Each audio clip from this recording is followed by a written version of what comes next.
The IG's office is tasked with reporting on the top management and performance challenges facing the Small Business Administration every year. While this year's report covers many long-standing issues, it also calls attention to the biggest challenge facing the agency, the pandemic relief programs.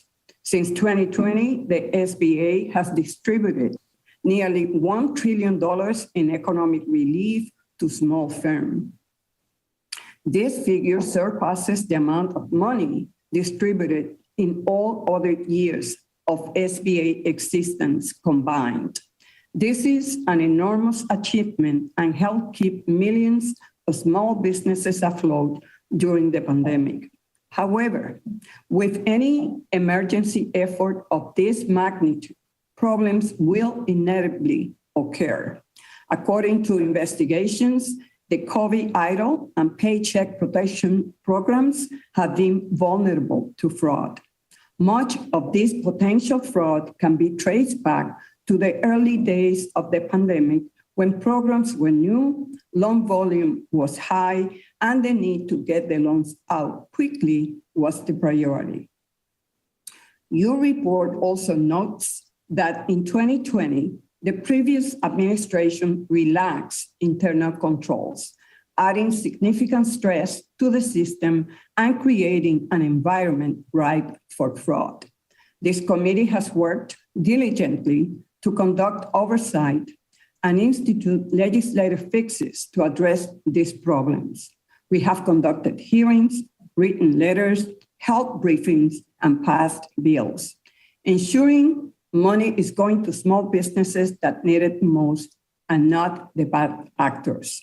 Since taking office in January, the Biden administration has also demonstrated its commitment to rooting out fraud and abuse. Administrator Guzman inherited many open recommendations from the OIG.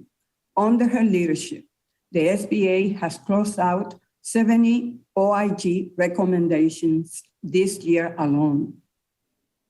SBA took steps to shore up fraud protections in critical pandemic programs. This includes implementing a master review plan for loan and forgiveness applications in the PPP program and allowing the agency to hold funds at any time in the EIDL process.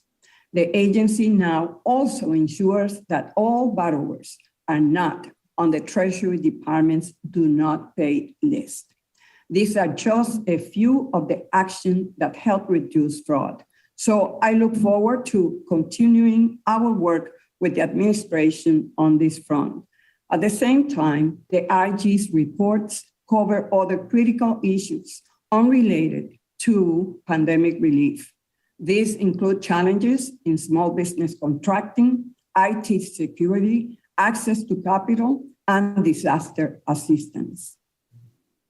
Addressing these problems will require sustained work on a bipartisan basis from this committee.